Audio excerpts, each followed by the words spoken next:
ओम नमः वासुदेवाय। ओम नमो भगवते वासुदेवाय। नारायणं नमस्कृत्य नरं चैव नरोत्तमं देवीं सरस्वतीं व्यासं ततो जयमुदीरये।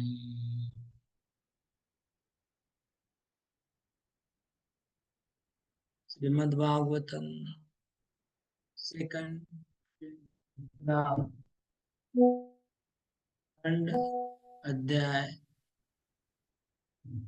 पहला अध्याय श्लोक नंबर 11।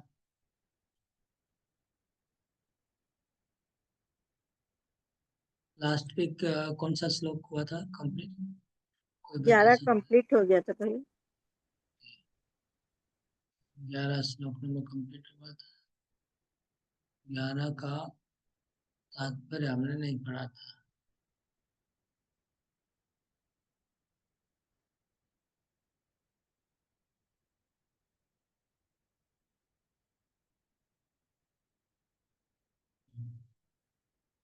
Okay, 11 का तात्पर्य बाकी था। Okay, हरे कृष्ण। श्लोक नंबर 11। यहाँ पर सुखदेव गोस्वामी के जो सॉरी परीक्षित महाराज का दो प्रश्न था, उसका उत्तर चल रहा है। परीक्षित महाराज का प्रश्न था कि हम्म, सब मनुष्यों का परम कर्तव्य, जो मृत्यु लोक में मरने वाले, जो निरंतर मर रहे हैं, उनका क्या कर्तव्य है, और जो मरण शैया पे उसका कर्तव्य क्या है। उनको क्या श्रवण करना चाहिए, क्या कीर्तन करना चाहिए, क्या स्मरण करना चाहिए, क्या आप कृपा करके बताइए। मतलब टू दी पॉइंट बोलेंगे तो एक ही क्वेश्चन है कि सब मनुष्य का, जो हमें उनका मृत्यु निश्चित है, कभी भी मृत्यु आ जाएगी, तो उनका अल्टीमेट मंगल कैसे होगा, क्या करने से उनका जन्म मृत्यु के चक्र से छुटकारा मिल सकता है।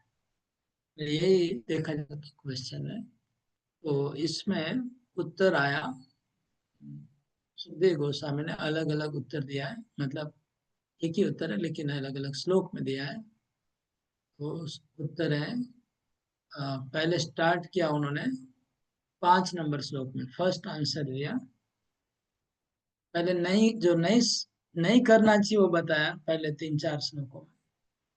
फिर क्या करना चाहिए बताया कि भगवान, ईश्वर, हरि और सर्वात्मा, आप जो भी, अगर आप सर्वात्मा को मानते हैं तो सर्वात्मा को भगवान, ईश्वर व हरि, आप जिस रूप में भगवान को अनुभव करते हो उसका श्रवण करना है, कीर्तन करना है, स्मरण करना है।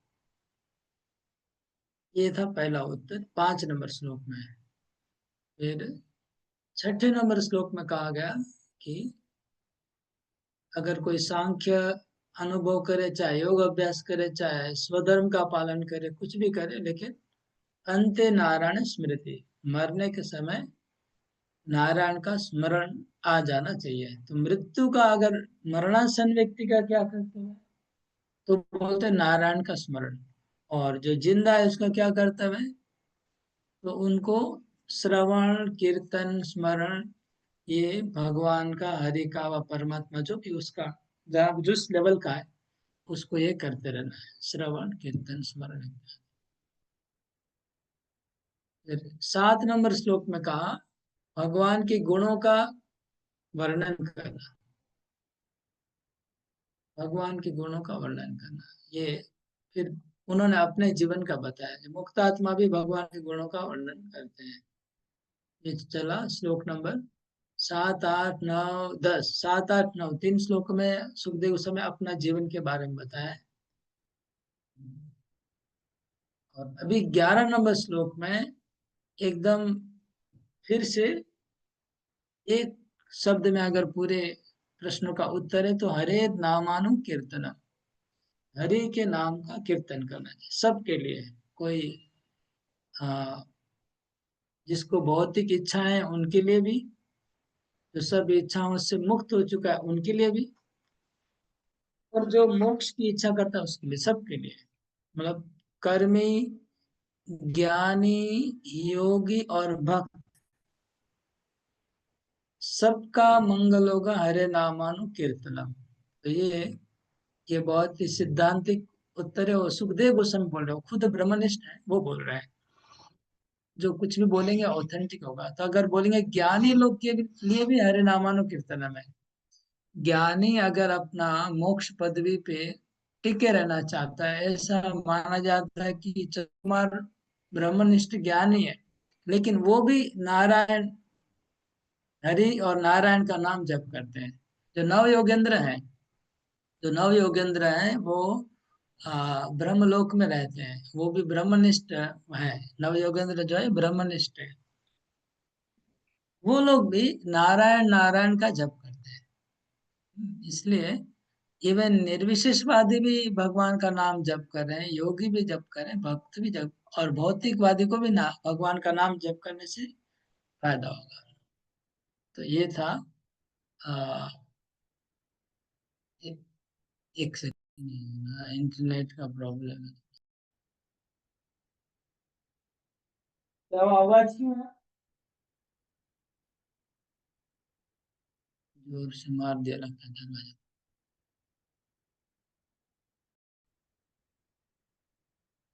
हम लोग यहाँ तक डिस्कस कर चुके थे, ये सब प्रकार के लोग आ, हरि नाम का जप करना चाहिए। अभी इस श्लोक के तात्पर्य में प्रभुपाद जी ने 10 अपराधों का वर्णन किया है हरि नाम के प्रति, जो भागवत में कहीं पर भी नहीं है। मतलब ये इम्पोर्टेंट इसलिए है कि पूरे भागवत में, स्पेशली फर्स्ट कैंटो में, कहीं पर भी 10 अपराध के बारे में चर्चा नहीं हुई है, और आगे भी नहीं होगी पूरे भागवतम। तो इस केवल क्योंकि हरे नामानो कीर्तनम वर्ड आया, इसलिए उसके साथ साथ नाम अपराध का वर्णन, एक्चुअली जीव गोस्वामी ने अपने कमेंट्री में नाम अपराध का वर्णन किया है, और प्रभुपाद जी उसका अनुवाद कर रहे हैं। तो हम लोग इसको एक नाम अपराध तो हम लोग सब जानते ही हैं, फिर भी कुछ चीज को प्रभुपाद ने अलग प्रकार से प्रेजेंट किया है, वो थोड़ा नोट करने लायक है। हम लोग जनरली जिस तरह से नाम अपराध पढ़ते हैं ना, इससे थोड़ा अलग व्याख्या इसमें दिया गया है। उसका थोड़ा देखेंगे। मैं मेरा स्क्रीन शेयर कर रहा हूँ, जो जो इम्पोर्टेंट पॉइंट हमने हाईलाइट किया। या अनुकीर्तनम वर्ड आया। हम्म, अनुकीर्तनम का अर्थ है हमको पहले किसी शुद्ध वक्त के मुखारविंद से श्रवण करके फिर कीर्तन करना है। ये अर्थ निकाला जीव गोस्वामी ने। मतलब गुरु दीक्षा की आवश्यकता है। हरि नाम का जप करना है तो गुरुदेव से मंत्र लेके जप करना है। ये पहला पॉइंट अनु वर्ड से निकाला गया। अनुकीर्तनम, हरेर नाम अनुकीर्तनम, खाली कीर्तनम लिखा नहीं है। ये पहला पॉइंट है तात्पर्य में। और फिर आगे जी गोस्वामी कुछ ये बोल रहे हैं, जैसे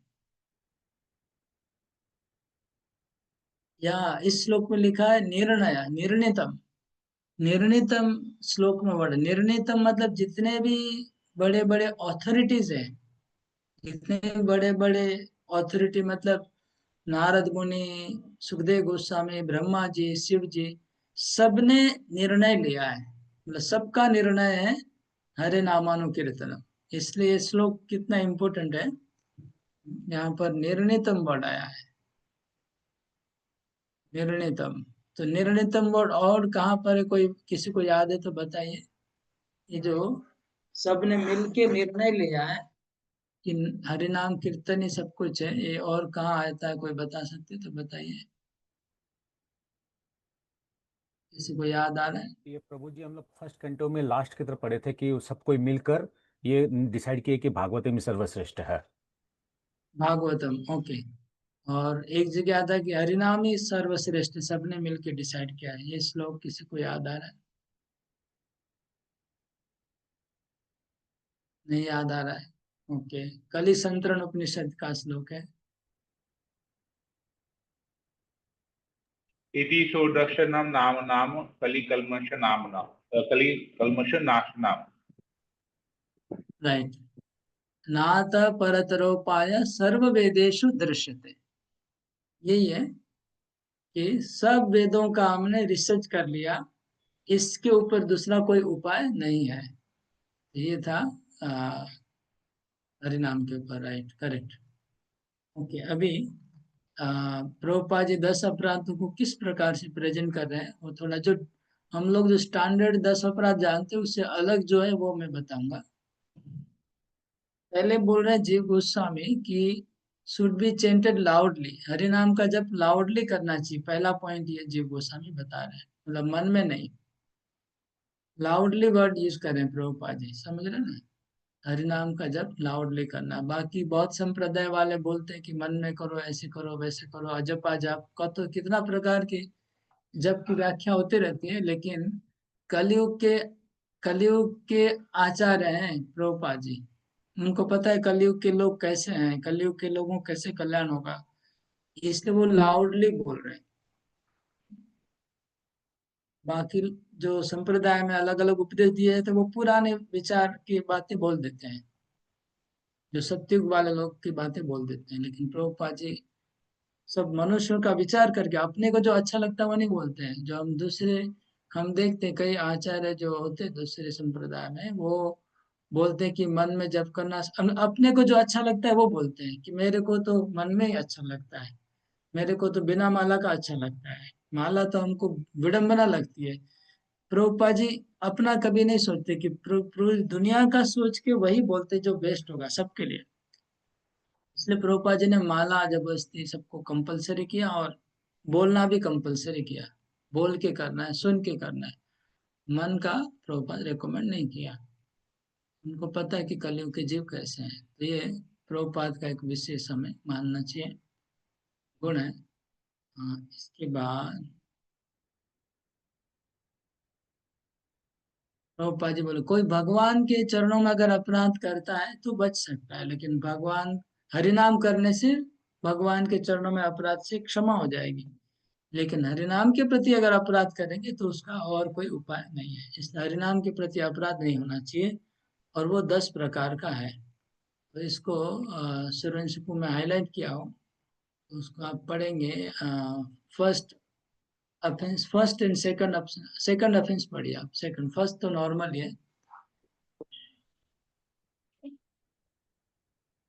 यहाँ से जो ब्लू कलर का हाईलाइट किया है देख रहे हैं स्क्रीन पे नहीं। The second offense is to see the holy names of the Lord in terms of worldly distinction. The Lord is the proprietor of all the universes, and therefore he may be known in different places by different names. But that does not in any way qualify the fullness of the Lord. Any nomenclature which is meant for the Supreme Lord is as holy as the others because they are all meant for the Lord. Such holy names are as powerful as the Lord, and there is no bar for anyone in any part of the creation to chant and glorify the Lord by the particular name of the Lord as it is locally understood. They are all auspicious, and one should not distinguish such names of the Lord as material commodities. अब सोचिए, हम लोग 2 number नाम अपराध हम लोग क्या generally पढ़ते हैं? 2 नंबर का अपराध क्या है? What is the second offence? देवी देवता के नामों को भगवान विष्णु के समान समझना। ओके, और अभी यहाँ पर क्या लिखा है देखिए, प्रभुपाद का अपना रियलाइजेशन है, इधर संपूर्ण अलग व्याख्या दिख रही है ना। इसका हिंदी अनुवाद पढ़िए मोहन वज्रराजपुर। हरे कृष्णा। दूसरा अपराध है श्री भगवान के पवित्र नाम को सांसारिक ख्याति के रूप में देखना।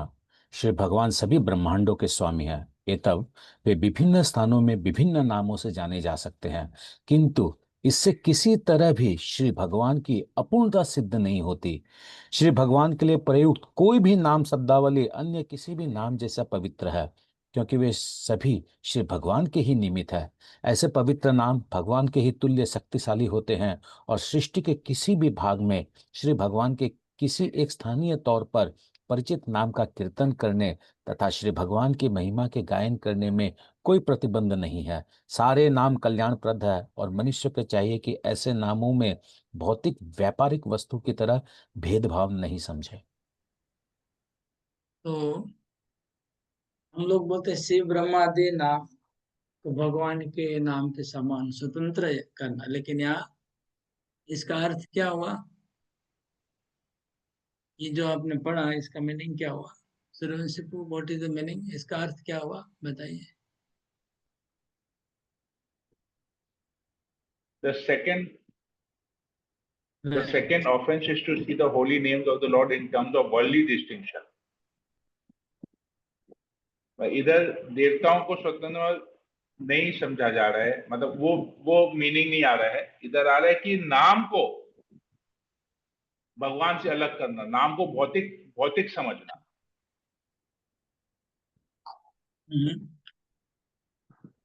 ओके, आगे। अलग अलग जगह भगवान का अलग अलग नाम हो सकता है, बट इसका मतलब ये नहीं है कि वो पूर्ण नहीं है।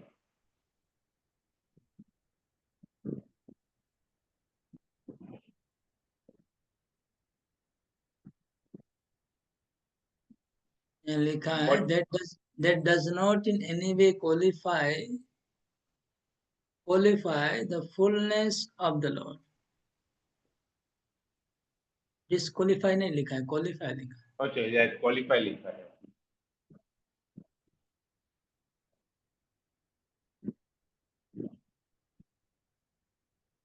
ये थोड़ा कंफ्यूजिंग है ना, थोड़ा कंफ्यूजिंग है। ऊपर का लाइन नीचे का लाइन थोड़ा कॉन्ट्रडिक्शन लग रहा है। लग रहा है, हाँ प्रभु वहां पे तो माने basically it means that but it does not in any way qualify, तो डिस्क्वालिफिकेशन जैसे ही हुई है। हाँ, डिस्क्वालिफिकेशन हो गया ना, वही तो बोल रहा हूँ। राइट। डिस्क्वालिफिकेशन क्या, फुल नहीं है मतलब, दैट इज इनकम्प्लीट हो गया, अपूर्ण हो गया, अपूर्ण हो गया ना। और फिर नीचे जस्ट ऑपोजिट लिखा हुआ है। एनीवे तो उसमें टाइम थोड़ा नहीं देंगे, क्योंकि यहाँ हमको कोई रेफरेंस, फिर जो कुछ मैं कमेंट्री पढ़ूंगा तो बता पाऊंगा क्या बोलना है। लेकिन एनीवे प्रभुपाद जी जो बोलना चाह रहे हैं उसको हम पकड़ सकते हैं। प्रभुपाद जी बोलना चाह रहे हैं कि लोकली अंडरस्टूड, मतलब अरब में, इटाली में भगवान को किस नाम से जानते हैं? अरब वाले लोग किस नाम से जानते हैं? तो कोई भगवान को जूस लोग दूसरे नाम से जानते होंगे, मुस्लिम लोग दूसरे, क्रिश्चियन लोग। तो प्रभुपाद जी इस स्टेटमेंट से ऐसा लगा कि पृथ्वी पे भगवान के जिस नाम को जो लोग जानते हैं उसी नाम से भगवान को पुकार सकते हैं, ये प्रभुपाद जी मीन कर रहा है। इसमें किसी को कोई प्रश्न है क्या? क्या लिखा है? Such name are as powerful as lord, भगवान के बराबर ही शक्तिशाली है वो नाम, जो भी नाम लोकली अंडरस्टूड है। ओके, इसमें कोई प्रश्न है? प्रभुपाद जी बोल रहे हैं कि पूरे पृथ्वी पे जहाँ पर जो लैंग्वेज में जिस नाम से भगवान को पुकारा जा रहा है वही नाम भगवान का शक्तिशाली नाम है। उसको हमें भौतिक कमोडिटी, व्यवसायिक चीजों के जैसा उसको, इसका दाम कम ज्यादा, जैसे इसका 50 रुपया उसका 100 रुपया 200 रुपया, ऐसा नहीं समझना चाहिए। ऐसे प्रभुपाद जी बोल रहे हैं कि उसका हिसाब ऊपर नीचे नहीं करना चाहिए, ठीक है ना। ये था सेकंड ऑफेंस। थर्ड ऑफेंस तो हम लोग जानते हैं, फोर्थ ऑफेंस ठीक है। फिफ्थ ऑफेंस इसमें लिखा है मंडान कैलकुलेशन, भगवान के नाम को भौतिक हिसाब गणना में नहीं डालना है। 6 नंबर अपराध लिखा है,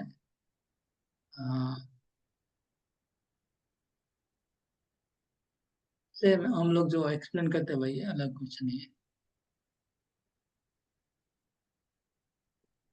7 नंबर पढ़िए। The seventh office, इंग्लिश में पढ़िए, ठीक है पहले। the seventh offense is to commit sins intentionally on the strength of the holy name. In the scriptures, it is said that one can be liberated from the effects of all sinful actions simply by chanting the holy name of the Lord. One who takes advantage of this transcendental method and continues to commit sins on the expectation of neutralizing the effects of sin by chanting the holy name of the Lord is the greatest offender at the feet of the holy name. Such an offender cannot purify himself by any recommended method of purification.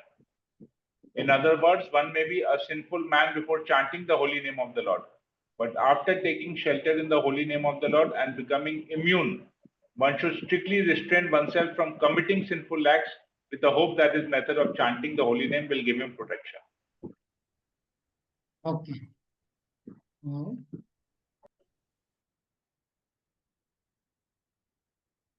तो हम ये विषय में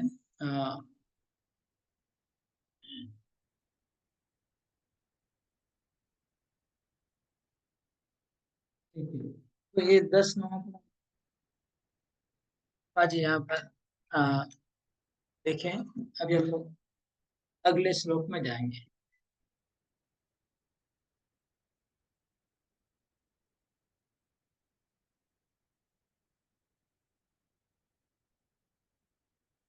श्लोक number 12। 10 number हम लोग 10 number श्लोक में क्या विषय आसक्ति बनाए रखना इतना ही बोलते हैं, लेकिन इस यहाँ पर प्रभुपाद जी बोल रहे हैं कि अहंकार, अहम और मम, मैं और मेरे की भावना को त्याग करना चाहिए। यही 10 नंबर अपराध है। 10 नंबर अपराध है मेरे की भावना को त्याग करना। ये 10 नंबर अपराध है, मतलब शरणागति। शरणागति 10 नंबर अपराध है। अभी हम लोग श्लोक नंबर 12 से आगे बढ़ेंगे। किं प्रमत्तस्य बाहुभिः परोक्षे हायनेरिह वरं मुहूर्तं विदितं घटते श्रेयसे यथा। अनुवाद मोहन राजराज पौनाथ पढ़िए हिंदी में। ओम तत्सत। ऐसे दीर्घ जीवन से क्या लाभ जिसे इस संसार में वर्षों तक अनुभवहीन बने रहकर गंवा दिया जाए। इससे तो अच्छा है पूर्ण चेतना का एक क्षण, क्योंकि इससे उसके परम कल्याण का मार्ग प्रशस्त होता है। ये जो श्लोक है सुखदेव गोस्वामी परीक्षित महाराज को सांत्वना देते हुए कहते हैं, क्योंकि परीक्षित महाराज को 7 दिन में मृत्यु होने वाला है। तो सुखदेव गोस्वामी बोलना चाह रहे कि आप चिंता मत करिए, आपका जो 7 दिन में मृत्यु होगा इसमें कोई प्रॉब्लम नहीं है, कोई चिंता का विषय नहीं है। बोले अगर एक मुहूर्त भी अगर भगवान के चिंतन में व्यतीत किया जाए तो वो एक मुहूर्त बहुत बहुत महान है। और आप तो 7 दिन भगवत चिंतन में बिताने वाले हैं, इसकी तो तुलना नहीं है। तो बोले कि परोक्ष हाय ने अगर लंबा 1000 साल का भी किसी का जीवन हो, और 1000 साल का भी किसी को लाइफ ड्यूरेशन मिल जाए, अगर वो भगवान के स्मरण में नहीं बिताए तो वो यूजलेस है, वेस्ट ऑफ टाइम है। और अगर एक मुहूर्त भी किसी के पास टाइम हो और एक मुहूर्त भी अगर वो अच्छे से व्यवहार करे तो that is much much greater. इसलिए आप बड़े भाग्यवान हो, आपको कोई चिंता नहीं करनी चाहिए कि हमारा केवल 7 दिन आखिर बचा है। ये सांत्वना देते हुए सुखदेव गोस्वामी ने कहा। अगले श्लोक में वो एग्जाम्पल देते खटवांग महाराज का। श्लोक नंबर 13। खट्वांगो नाम राजर्षि ज्ञात्वेयत्तामिहायुष मुहूर्तात् सर्वमुत्सृज्य गतवान् अभयं हरिम्। खट्वांगो नाम राजर्षि ज्ञात्वा यत्तामिहायुष मुहूर्तात् सर्वमुत्सृज्य गतवान् अभयं हरिम्। अनुवाद पढ़िए। राजर्षि खटवांग की जब यह सूचना दी गई कि उनकी आयु का केवल एक क्षण मुहूर्त शेष है, तो उन्होंने तुरंत अपने आप को समस्त भौतिक कार्यकलापों से मुक्त करके परम रक्षक श्री भगवान की शरण ले ली। सुखदेव गोस्वामी ने कहा कि एक मुहूर्त भी श्रेष्ठ है। अगर किसी को एक मुहूर्त भी लाइफ में भगवान का स्मरण में बीत जाए तो एक मुहूर्त का आयु है किसी का, और वो एक मुहूर्त पूरा भगवान की चिंतन में लगा ले तो वो सबसे बड़ा धनी व्यक्ति माना जाएगा।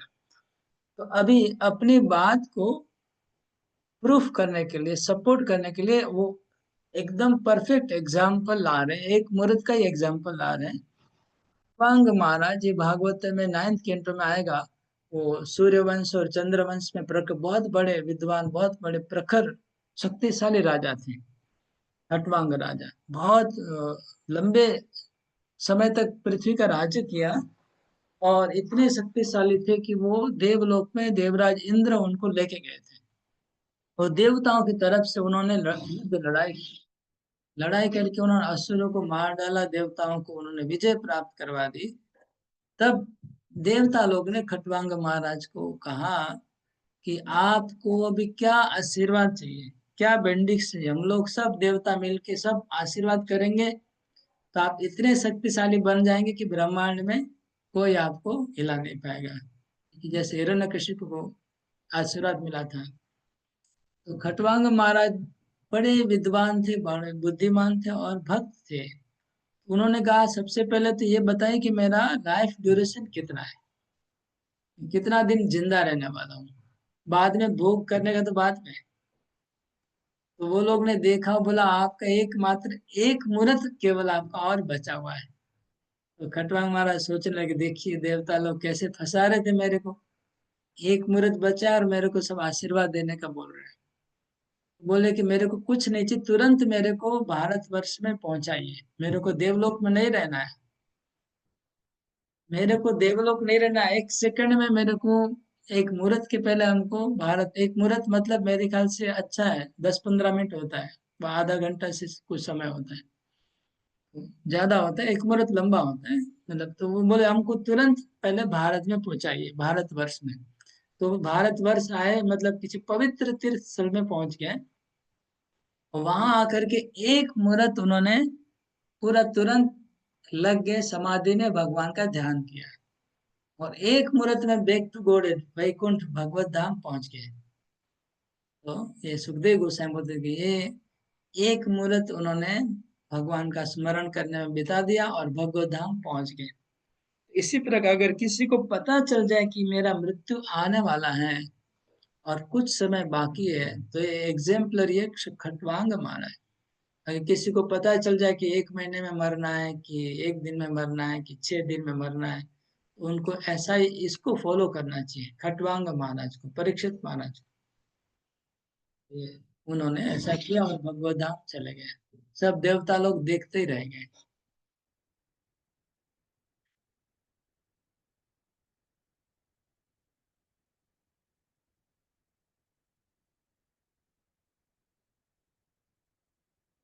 तवापि तर्हि कर कौरव्य सप्ताहं जीवितावधि उपकल्पय तत्सर्वं तावद्यत्साम्प्रदायिकम्।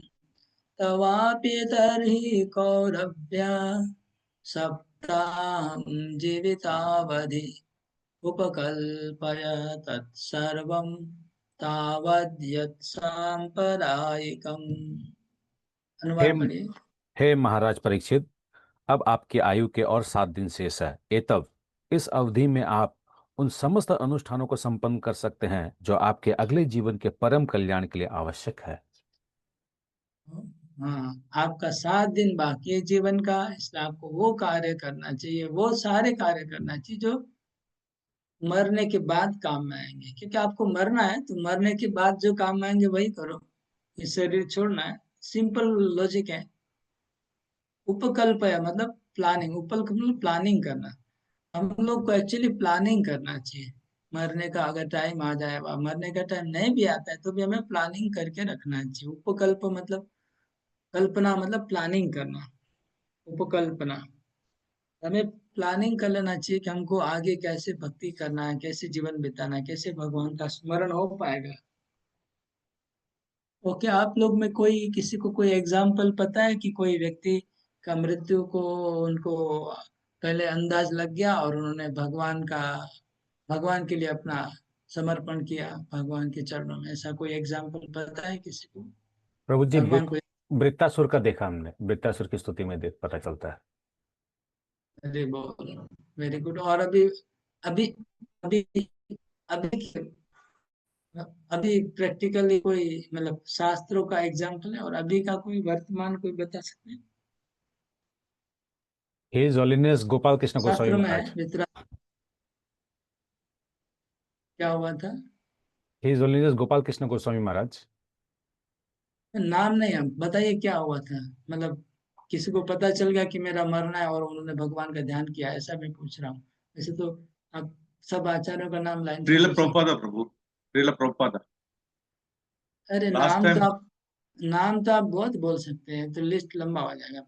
क्या हुआ बताइए, किसी को डॉक्टर ने बोल दिया कि इतना दिन में मरने वाले और उन्होंने भगवान को ध्यान किया, ऐसा एग्जाम्पल मैं पूछ रहा हूँ।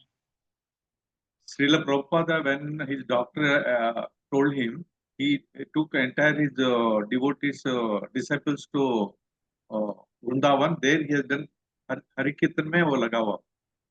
Thank you. And he started हाँ, listening all the Prabhupada, things. Okay, Prabhupada ji जब बीमार पड़ गए तो अमेरिका से छोड़ के तुरंत वृंदावन आ गए और अपना अंतिम जीवन वृंदावन में बिताया। तो कई महीना, बहुत महीना, मतलब 6 महीना से ज्यादा मेरे ख्याल से प्रभुपाद जी अमेरिका में बिताया। राइट। और फिर और थोड़ा मृत्यु के आगे तो उन्होंने पानी वानी भी छोड़ दिया, प्रभुपाद जी ने खाना पीना छोड़ दिया था। बहुत दिन तक खाना पीना छोड़ दिया। ओके, और कोई एग्जांपल? राइट,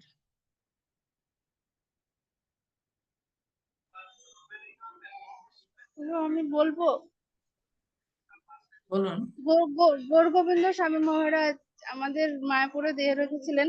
তার উনি যখন দেহ রাখবে তার কিছু সময় আগে উনি বলেছিলেন তোমরা সবাই কীর্তন করো, আমি শরীর ছাড়বো। তো সবাই মিলে ওনার সামনে বসে কীর্তন করছিল, তখন উনি শরীর ছেড়েছিলেন। মানে উনি কিছুক্ষণ আগে সবাইকে বলেছিলেন।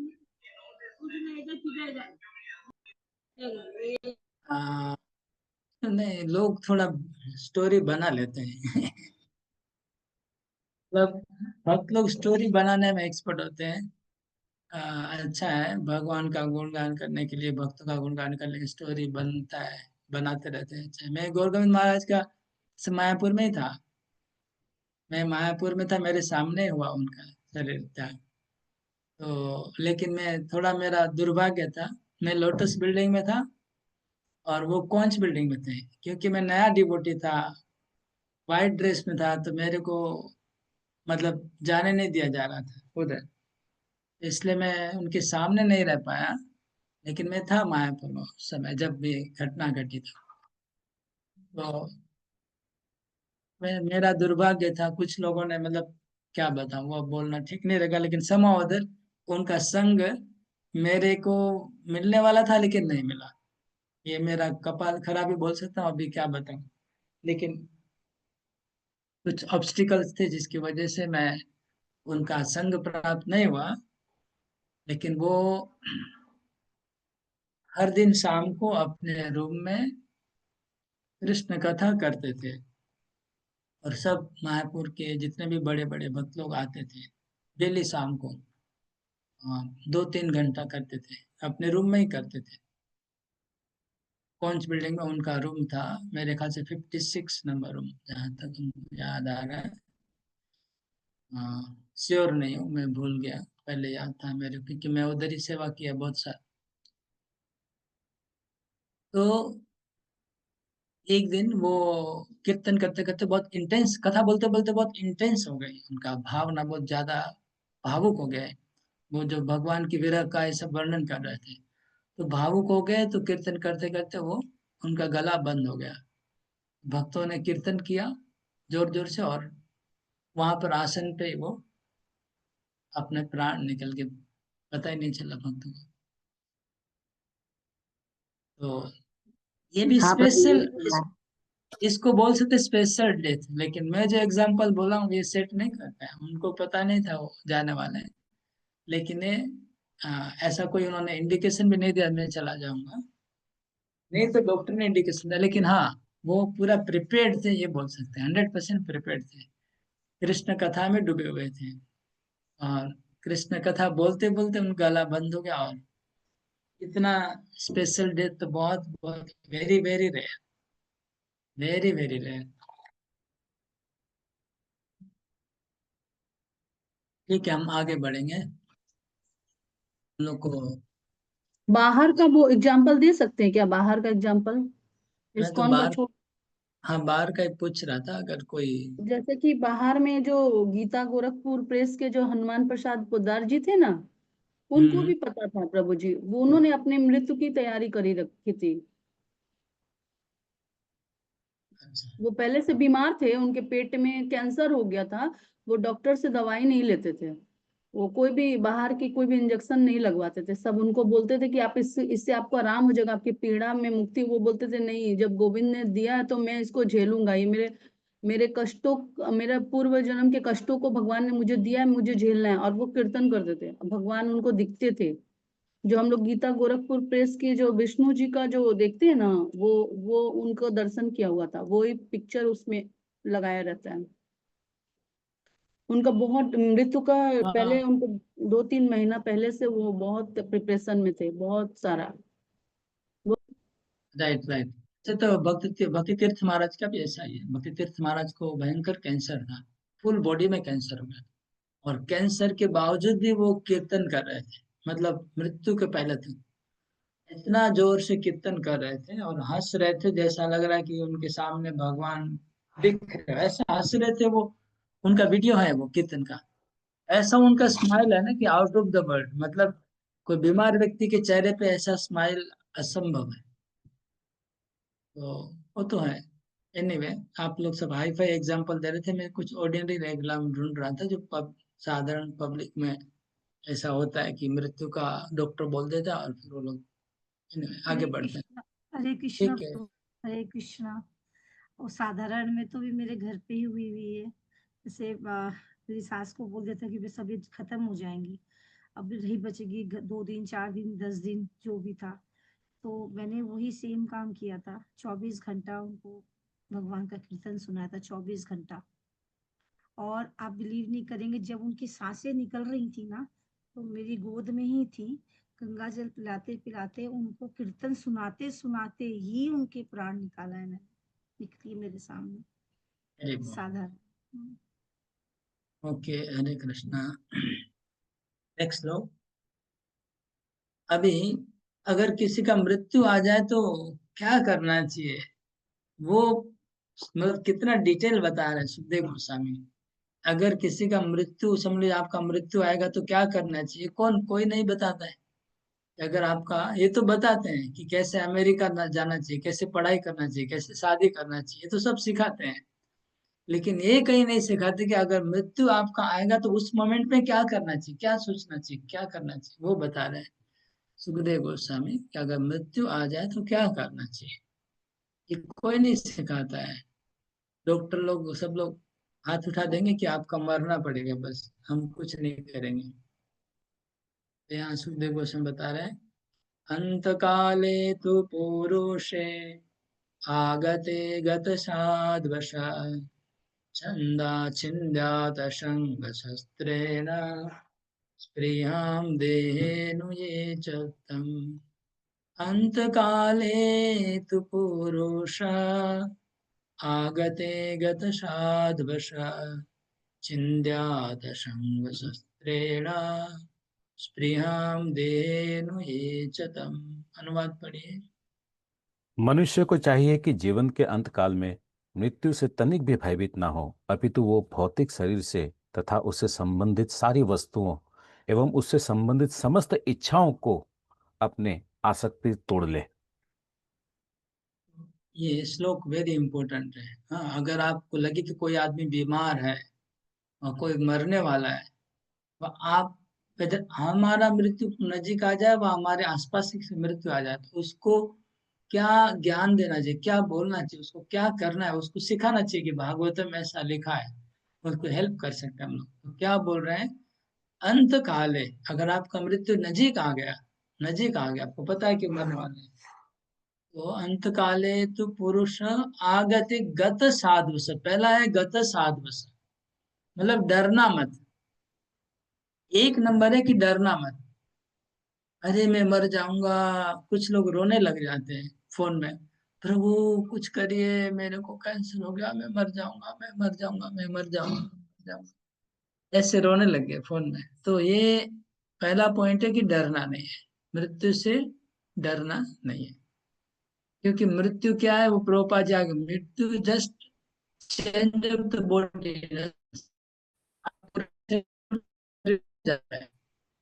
तो इसमें आपको कुछ होने वाला है, आपको कुछ लॉस नहीं हो रहा है, कुछ बिगड़ने वाला नहीं, कुछ भी कुछ प्रॉब्लम नहीं। जस्ट आप एक घर चेंज कर रहे हैं, आप एक जैसे कोई आदमी का डिपार्टमेंट चेंज करने से रोने लग जाते हैं, अरे मेरा डिपार्टमेंट चला गया, मेरा डिपार्टमेंट चला गया। इसका घर चेंज करना है तो रोने लग जाएंगे, अरे मेरा पुराना घर चेंज करना पड़ रहा है, इतना अच्छा इधर ये था वो था वो था।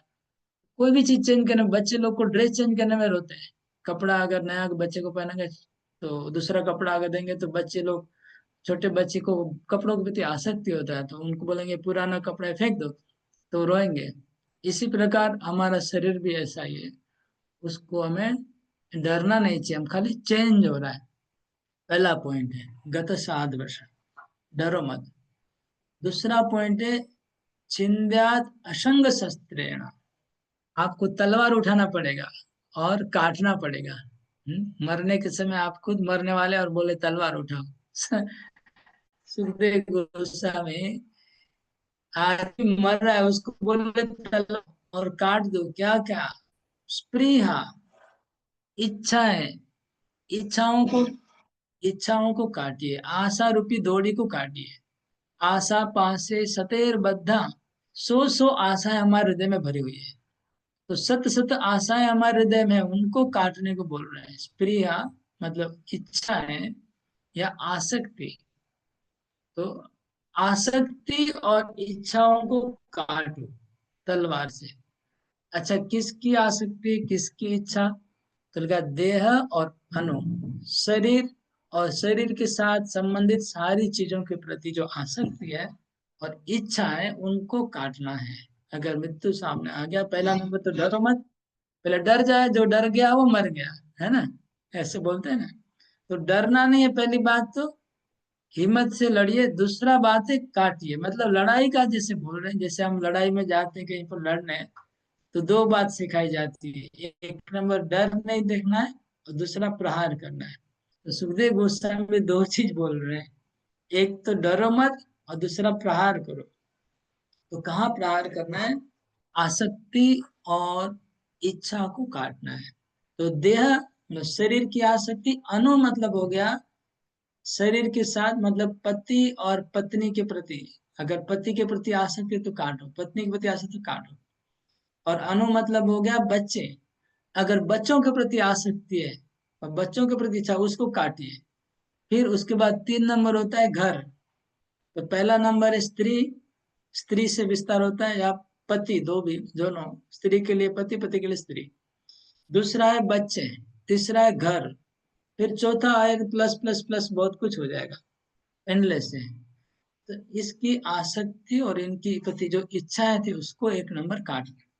अगर मन में कोई ड्रीम था, सपना था, वो सब सपने को और इच्छाओं को तोड़ फेंक देना पड़ेगा कि नहीं, हमको नहीं, ये करना चाहता था, मेरी ये इच्छा है, अधूरी इच्छा, अधूरी इच्छाओं को अगर रखेंगे तो फिर प्रॉब्लम फंस जाएंगे। कोई अधूरी इच्छा वगैरह कुछ नहीं रहनी चाहिए और आसक्ति भी नहीं रहनी चाहिए, दो चीज नहीं रहनी चाहिए, आसक्ति और इच्छा। इच्छा तो थोड़ा ग्रोस है और आसक्ति थोड़ा सूक्ष्म है ना। इच्छा तो स्थूल है, इच्छा तो जैसे हमको दिखती है, जैसे आपकी इच्छा थी कि आपको हाँ, हम लोग पति अमेरिका घूमने जाएंगे, लेकिन उसके पहले मृत्यु आ गया तो हमें जाना नहीं हुआ, उसका इच्छा रह गया, ऐसा विचार नहीं आना चाहिए। ये पहला पॉइंट है, इच्छा। और आसक्ति थोड़ा सूक्ष्म है, उसको भी काटना है। तो ये समझ के प्रिपरेशन करवा रहे हैं सुखदेव गोस्वामी। पहला ये करना है, उसके बाद क्या करना है वो बता रहे हैं। प्रभुपाद जी मृत्यु को एक एग्जाम्पल दे रहे हैं तात्पर्य में। प्रभुपाद जी बोले जैसे हम लोग सोते हैं रात को, तो सोने के समय हम इस शरीर को भूल जाते हैं, शरीर को भूल जाते हैं, घर को भूल जाते हैं, पत्नी, सब कुछ भूल जाते हैं 4-5 घंटे के लिए। इसी प्रकार प्रभुपाद बोले death is nothing but sleeping for few months, जैसे निद्रा है वो शरीर को 4-5 घंटे के लिए भूल जाना है, और मृत्यु का है, मृत्यु प्रभुपाद जी बोले कुछ महीनों के लिए भूल जाना, कुछ महीनों के लिए हम भूल जाएंगे, मतलब मृत्यु के बाद कुछ महीना हम माँ के गर्भ में अचेत अवस्था में रहेंगे, फिर दोबारा जब हमारा चेतना आ जाएगी तो हम देखेंगे हम दूसरे संसार में पहुंच गए हैं। तो वही मृत्यु है। खाली 6-7 महीने का बीच में सो जा 6-7 महीने के लिए जब हम सो जा रहे हैं उसी को मृत्यु कह रहे हैं प्रभुपाद। मृत्यु के समय आप आत्मा सो जाएगा प्रभुपाद के हिसाब से, और जब जगेगा तो देखेगा कि हम दूसरे संसार में आ गए हैं, दूसरी जगह पहुंच गए। इससे रात को सोते हैं, सुबह जगह दूसरे जगह पहुंच जाते हैं, ऐसे ही।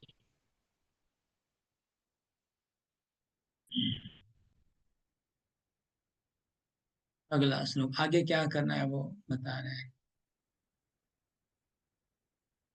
गृहात् प्रव्रजितो धीरा पुण्यतीर्थ जलाप्लुता शुचो विविक्त आशीनो विधिवत् कल्पिताशने। गृहात् प्रव्रजितो धीरो पुण्यतीर्थ जलाप्लुता शुचो विविक्त आशीनो विधिवत् कल्पिताशने। अनुवाद। मनुष्य को घर छोड़ मनुष्य को घर छोड़ करके आत्म संयम का अभ्यास करना चाहिए। उसे तीर्थ स्थानों में नियमित रूप से स्नान करना चाहिए और ठीक से शुद्ध होकर एकांत स्थान में आसन जमाना चाहिए।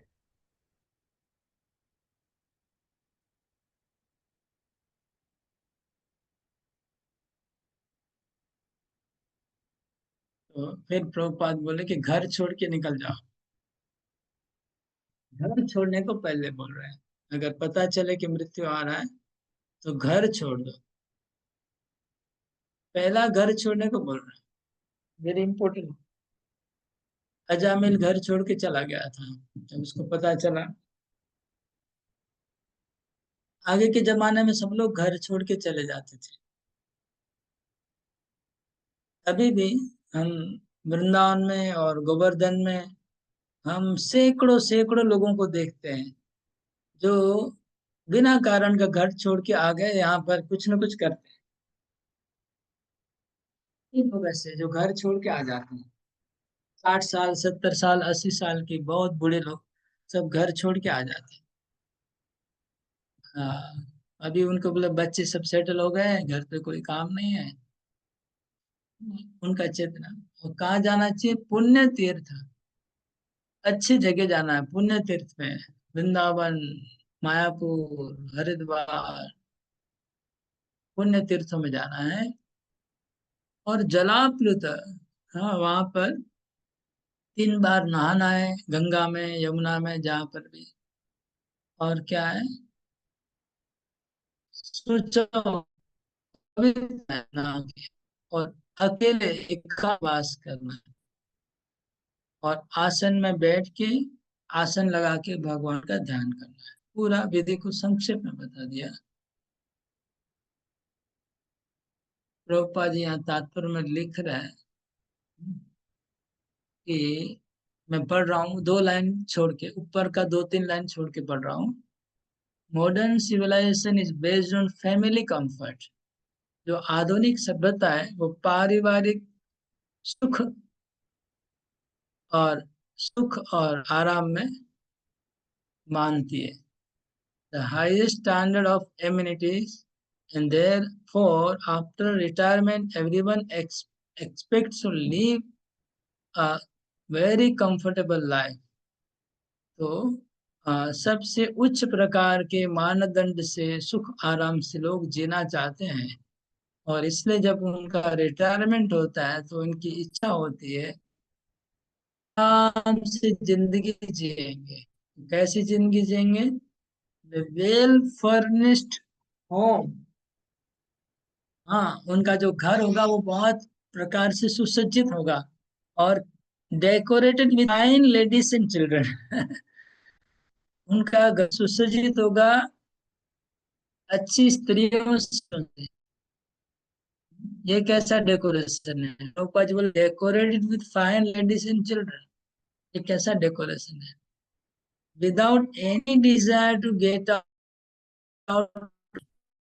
ये सभ्यता ऐसी है कि आदमी सोचता है कि मैं रिटायरमेंट के बाद अपने परिवार परिजनों से घिरा रहूंगा। बहुत सारी स्त्रियां, स्त्रियां मतलब यहाँ पर मीन करता है उनकी पत्नी है, उनका बेटा है, बेटे की बहुएं हैं, उनके फिर बेटियां हैं। इस प्रकार से स्त्रियों से घिरा हुआ है। और बच्चे हैं, उनका खुद का बेटा है, उनका पोता है। ये सब चिल्ड्रन हो गए। तो इनसे घिरे रह के सुखी जीवन जीना है, वो बोला मेरा जीवन सफल हो गया। मैं कितने सुंदर परिवार के बीच में रहता हूँ, मेरे कितने बच्चे हैं, कितनी बहुएं हैं, सब मेरा इतना केयर करते हैं। तो जितना ज्यादा सुखमय जीवन उतना बड़ा माया में है। और जिसको परिवार वाले लात मारते हैं वो बड़ा भाग्यवान है। वो जाके भगवान के पास शरण ले लेता है। और जिसके परिवार वाले उनको एकदम आनंद में रखते हैं वो सबसे बड़ा दुर्भाग्य हो जाता है। उसको फंस जाता है पारिवारिक सुख में।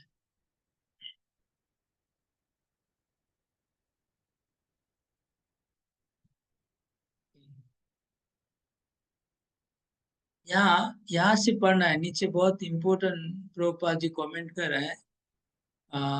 हिंदी में पढ़िए। क्या नाम? मोहन वजराज बाबू। The principle is that one should take it for granted that the death warning is already there, even prior to attainment of 50 years of age. 50 साल की बात प्रभुपाद जी बोल रहे हैं ना, यहाँ से पढ़िए। ढूंढ रहा एक हूँ प्रभु जी। लास्ट पैराग्राफ जहाँ शुरू होता है उससे पूरा एक ही पैराग्राफ है, इतना बड़ा। हाँ, बीच में है। 50 साल की बात लिखी है जहाँ पे, वहां से पढ़िए। हाँ, यहाँ लिखा है हाँ, ना, मनुष्य स्वीकार कर ले कि मृत्यु की खतरे की घंटी 50 वर्ष की आयु पूरी करने के पहले ही बज जाती है। कहाँ से? खतरे की घंटी से पढ़िए। हम्म।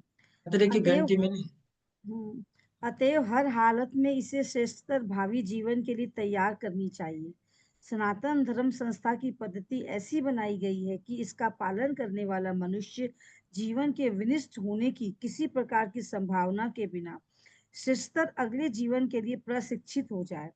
संसार भर से पवित्र स्थल, तीर्थ स्थल उस सेवानिवृत्त व्यक्तियों के आवास के लिए है जो श्रेष्ठतर अगले जीवन की तैयारी करने में लगे रहते हैं। इसलिए बुद्धिमान मनुष्यों को जीवन के अंत में 50 वर्ष की आयु के पश्चात जीवन में बंधन स्वरूप पारिवारिक आसक्ति से मुक्त होने के लिए आध्यात्मिक कायाकल्प का जीवन बिताने के उद्देश्य से तीर्थों में जाना चाहिए। मनुष्य को भौतिक आसक्ति से छुटकारा पाने के लिए गृह त्याग करने की संस्तुति की जाती है, क्योंकि जो व्यक्ति मृत्यु तक पारिवारिक जीवन में चिपका रहता है वो भौतिक आसक्ति को त्याग नहीं सकता, और जब तक वह ओके, भौतिक आसक्ति यहाँ पर तो यहाँ पर प्रभुपाद जी बोल रहे हैं कि 50 साल के बाद खतरे की घंटी बजने लगती है। तब खतरे की घंटी बज जाती है तो एक आदमी को घर छोड़ के धाम में जाके वापस करना चाहिए। अभी आगे बोल रहे हैं, इसके आगे प्रभुपाद इसका ऑपोजिट बोल रहे हैं, वो भी पढ़ना होगा कि क्यों नहीं जाना चाहिए धाम में, किस लिए जाना चाहिए, किस लिए नहीं जाना चाहिए। तो कई लोग घर छोड़ के जाते हैं धाम में, लेकिन वहां जाके फिर अवैध कार्य में लग जाते हैं। वो प्रभुपाद जी मना कर रहे हैं। मोहन वजराज को आप पढ़ रहे, आप ढूंढने में आपको मिल नहीं रहा है क्या? नहीं नहीं, वो वहां तक मैं मिल गया, स्पष्ट समझ मिला। आगे का पढ़िए, आगे का दो हाँ, तीन। लेकिन उसे गृह त्याग करके या तीर्थ स्थानों में वैध या अवैध रूप से दूसरा घर बनाकर आत्मसंतुष्ट नहीं हो जाना चाहिए। ऐसे अनेक लोग हैं जो घर छोड़कर ऐसे तीर्थ स्थानों में जाते हैं किंतु विपरीत लिंगी कुसंगति में पड़कर पुनः गृहस्थ बन जाते हैं।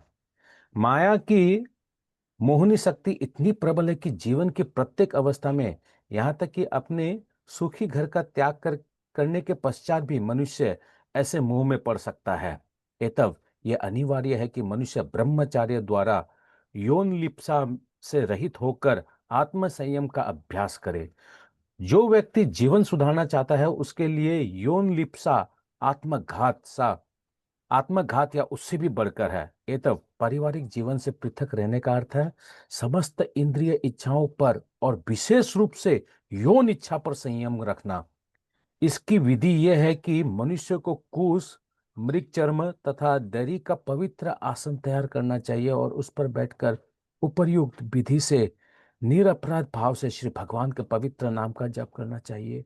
यह समूची विधि मन को भौतिक कार्यों से खींचकर श्री भगवान के चरण कमलों में स्थिर करने के निमित्त है।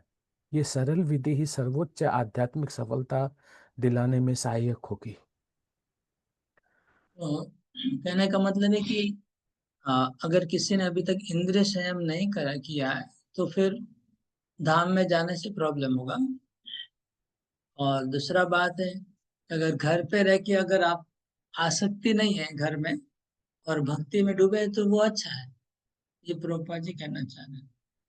अगर घर पे रह के आप भक्ति कर रहे हैं, आप अच्छे से भक्ति कर रहे हैं और आपका धीरे धीरे आसक्ति कट रहा है, तो दैट इज ऑल्सो बेटर, वो भी अच्छा है। यहाँ पर एक लाइन लिखा है कि वो इतना ठीक स्पष्ट पढ़ने में नहीं आया, जो पढ़ रहे थे उतना स्पष्ट नहीं हुआ। पापा जी लिख रहे इधर,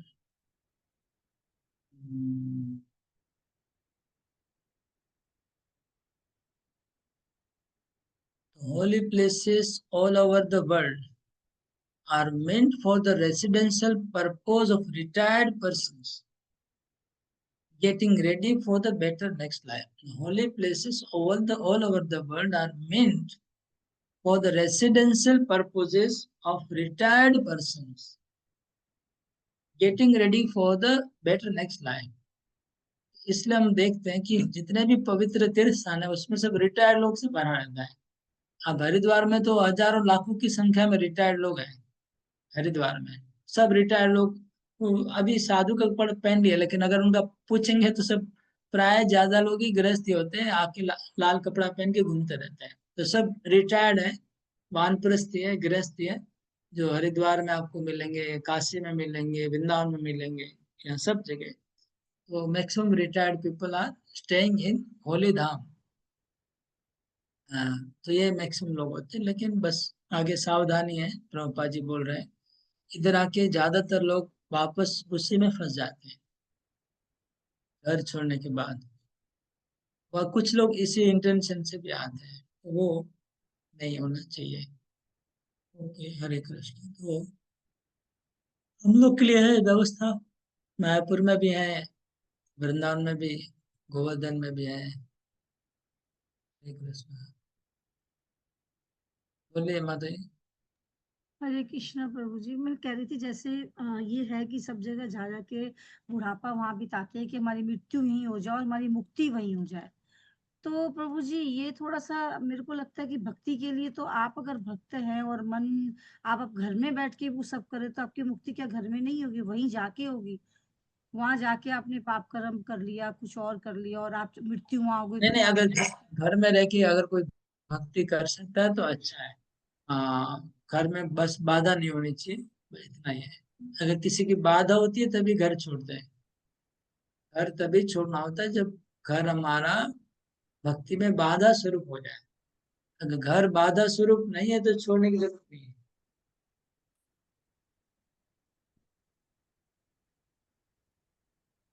जो लोग छोड़ के आते हैं उनको कोई बाधा होती है तब छोड़ के आते हैं, तो वो देखते हैं कि भक्ति में हमको बाधा हो रही है तब छोड़ के आते हैं। नहीं। प्रभु जी कोई कुछ ऐसे हैं जो बाधा नहीं होते हुए भी इसलिए जीवन बिताने जाते हैं कि काशी में गए तो हमारा जो है ना वहां पे प्राण त्यागेंगे तो मुक्ति है कि भगवान शंकर हमको मंत्र देंगे। कुछ का है कि वृंदावन धाम में जाएंगे तो वहां पे आके अगर त्यागेंगे तो भगवान कृष्ण को रक्षा करेंगे। मतलब सब इस निमित्त से जाते हैं। घर में कोई प्रॉब्लम नहीं है, घर उनको पूरा कंफर्टेबल है, फिर भी वो इस मनसा से जाते हैं कि वहां जाएंगे तो हम अगर कुछ पाप कर्म किए होंगे, जब कुछ भी किया हुआ हमारा होगा सब खत्म हो जाएगा और हम भगवान के शरण में जाएंगे, हमारी मुक्ति हो जाएगी। वो मुक्ति भी धाम। ठीक है। वो भी ठीक है। अगर आप कॉन्फिडेंस नहीं है कि पता नहीं मेरा क्या है, नहीं है पक्का, तो थोड़ा धाम में रहूंगा तो 100% कंफर्म हो जाएगा, वो भी भावना ठीक है। तो प्रभुपाद जी ने ऐसा ही किया ना, प्रभुपाद जी फिर वृंदावन क्यों आए? प्रभुपाद जी 2 बार आ गए, पहली बार भी बीमार पड़े तुरंत आ गए वृंदावन, फिर ठीक हो गए वापस गए, फिर जब बीमार पड़े फिर आ गए। प्रभुपाद जी स्टार्ट, पहली बार में तो वो मिशन लेके गए थे अमेरिका में, उनका मिशन एकदम अभी जस्ट स्टार्ट हुआ था, एकदम जस्ट प्रभुपाद जी मतलब बीज बोपन किए थे, मतलब अभी जस्ट ग्रो जस्ट हुआ, नहीं तो पेड़ का अभी फल भी नहीं लगा था, पेड़ खाली फूटा था। उस समय प्रभुपाद जी को हार्ट अटैक आया, प्रभुपाद बीमार पड़े, प्रभुपाद तुरंत बोले मेरे को वृंदावन लेके चलो, प्रभुपाद वृंदावन आ गए, आकर के ट्रीटमेंट हुआ, फिर वापस फिर गए दोबारा। तो प्रभुपाद जैसे हाई लेवल के डिवोटी भी सोचते कि हमको धाम में थोड़ा, धाम का आश्रय लेना चाहते हैं, धाम का सपोर्ट लेना चाह रहे हैं, तो ये कोई खराब बात नहीं है। अगर कोई धाम में ऐसा सोचता है कि मेरे को धाम में ही मरना है 100% गारंटी करने के लिए, तो हाँ वो ठीक ही है, शुद्ध भक्त लोग भी ऐसा कर रहे हैं। लेकिन इसमें एक्सेप्शन है खाली एक जन, वन एक्सेप्शन, कोई बता सकता है? जिसको अभी भी भौतिक आसक्ति है, जो इंद्र तृप्ति में अभी भी हाँ, लिप्त है, आवाज नहीं जिनको आ रहा, अभी भी भौतिक आसक्ति है, जो इंद्र तृप्ति में अभी भी लिप्त है, आवाज कट जा रहा है आपका। जिनको अभी भी घर से मोह है, आसक्ति है, इंद्र तृप्ति में लिप्त है, अभी भी जो त्याग नहीं कर सकता है। मैं तो एक एक्सेप्शन बोल रहा हूँ, आप तो हजारों का बात बोल रहे हैं। एक एक्सेप्शन है श्रीमद भक्ति चारू महाराज, वो बोले कि मैं जहां भी मरूंगा मेरे को कोई चिंता नहीं है, मेरे को धाम में मरने की कोई इच्छा नहीं है, मैं प्रभुपाद का प्रचार करते करते कहीं पर भी मरने को, अमेरिका में मरने को तैयार हूँ, ऐसा उन्होंने कहा, बोला प्रवचन में। उसके बाद वो अमेरिका गए और फिर उनका वहां पर मृत्यु हुआ, वास्तव में शरीर छोड़ा। तो ये एक्सेप्शन है, बाकी प्राय सभी भक्त लोग चाहते कि हम धाम में, वो ऐसी चेतना तो बहुत ऊंची चेतना है कि हम प्रभुपाद की सेवा में रहेंगे, हम चाहे कहीं पर भी दुनिया में रहे, हमको कोई फर्क नहीं पड़ता। वो रेयर है, मतलब बहुत रेयर है, मतलब 100 में से बहुत 2-4 जन ऐसे करेंगे। आगे नेक्स्ट लो।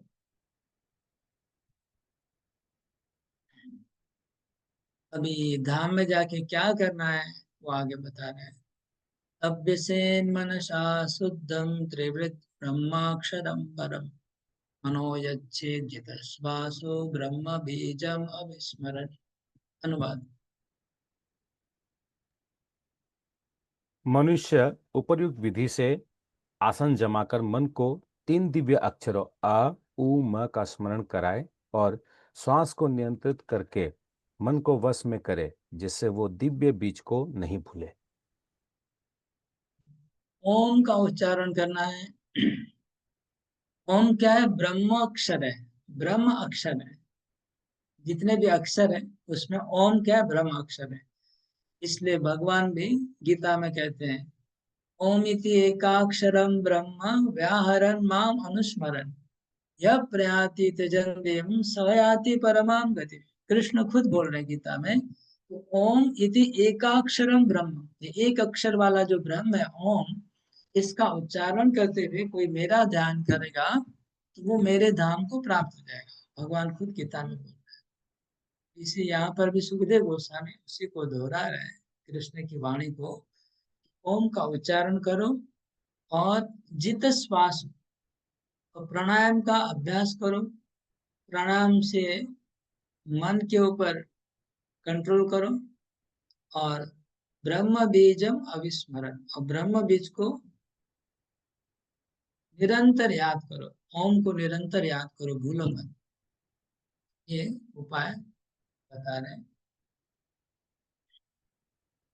और प्रभुपाद जी तात्पर्य में बता रहे हैं कि ओम भगवान का ही एक नाम है, ओम, ठीक है। ओम का उच्चारण करके भगवान का ध्यान करना चाहिए।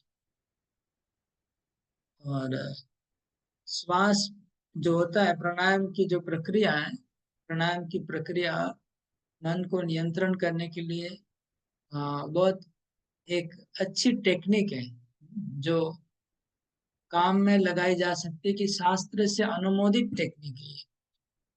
जबकि ये मैकेनिकल है, प्रभुपाद जी बोले मैकेनिकल टेक्निक है, लेकिन ये शास्त्र अनुमोदित टेक्निक है। तो हम ओम और श्वास को एक साथ करेंगे तो मन नियंत्रित हो जाएगा। प्रभुपाद जी बोले कि जो लोग भक्त नहीं है, जो भगवान का नाम जप नहीं कर सकते, भगवान का रूप का ध्यान नहीं कर सकते हैं, भगवान का नाम रूप गुण लीला में अभी उनको प्रवेश नहीं है, जो भौतिकवादी है, उनके लिए ये प्रोसेस है कि वो श्वास की प्रक्रिया से अपने मन को नियंत्रण करके शुद्ध कर सकते हैं। फिर शुद्ध हो जाएगा मन, उसके बाद भगवान का नाम जप करेंगे, ऐसे प्रभुपाद जी बता रहे हैं। हमें यहाँ पर अगर हमको जरूरी है तो हम लोग श्वास की प्रक्रिया को यूज कर सकते हैं, क्योंकि शास्त्र अनुमोदित प्रक्रिया है।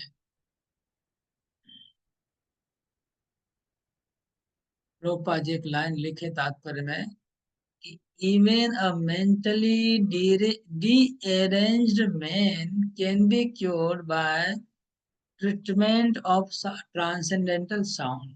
देखिए क्या प्रभुपाद जी बोल रहे हैं, किसी को हिंदी में मिला? अगर कोई मानसिक अप्रकृति व्यक्ति है, ये मिला प्रभु जी। यहाँ तक कि मानसिक रूप से असंतुलित व्यक्ति को भी दिव्य ध्वनि के उपचार से निरोग बनाया जा सकता है। हाँ, प्रभुपाद जी बोल रहे हैं कि अगर कोई मानसिक असंतुलित व्यक्ति हो गया है मन से, उसको अगर दिव्य ध्वनि सुनाई जाए, वो ट्रीटमेंट से उसको ठीक हो सकता है। तो ये प्रभुपाद जी ट्रीटमेंट बता रहे हैं, और भौतिक बीमारी की ट्रीटमेंट बता रहे हैं। किसी को अगर मानसिक बीमारी है, उसका ट्रीटमेंट है साउंड वाइब्रेशन। तो ये ओम की महिमाएं प्रभुपाद जी डायरेक्टली बता रहे हैं। तो ओम का उच्चारण करके कई बीमारियों को भी ट्रीटमेंट किया जा रहा है।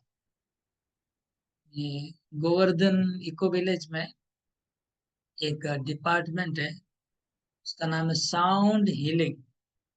डिपार्टमेंट का नाम है साउंड हीलिंग। मेरे अनफॉर्चुनेटली मैं कभी अटेंड नहीं कर पाया, मेरी को इच्छा थी बहुत अटेंड करने की। वहां पर तरह तरह के इंस्ट्रूमेंट, मतलब ऐसे इंस्ट्रूमेंट जो कभी हमने जीवन में देखे नहीं है, ऐसे इंस्ट्रूमेंट लगाए हुए हैं। मतलब वाद्य यंत्र, तरह तरह के वाद्य यंत्र लगाए हुए हैं उस कमरे में। आप उधर बैठ जाएंगे और वो वाद्य यंत्र अलग अलग बजाए जाएंगे, और आपको 1 घंटा खाली सुनना है उसको। उसको कहते हैं साउंड हीलिंग। तो इसमें कई बड़ी बड़ी बीमारियों का ट्रीटमेंट इस तरह से हो रहा है, आवाज से।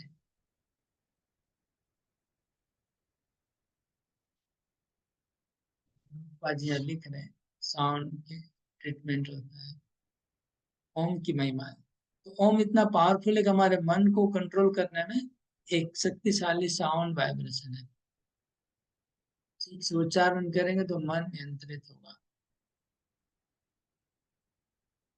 तो ये अभक्तों के लिए है, जो भक्त नहीं है, अभी भक्ति मार्ग में नहीं पहुंचे हैं, उनके लिए मैकेनिकल प्रोसेस दिया गया।